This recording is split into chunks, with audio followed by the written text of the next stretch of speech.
Magandang araw mga kagabayan, po yung October 18, 2025, araw po ng Sabado, debosyon natin sa Mahal na Birhen.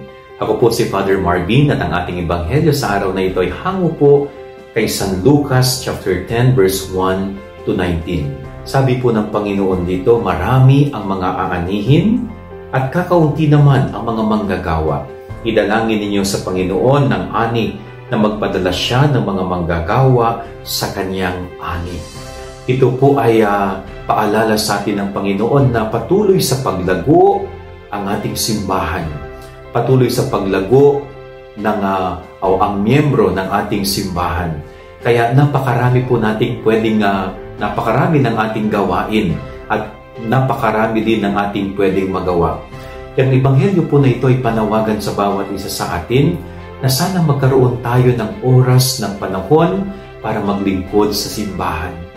Hindi lang po sana tayong pinaglilingkuran ng simbahan, kundi tayo rin ay naglilingkod sa simbahan upang ang simbahan ay patuloy ding makapaglingkod.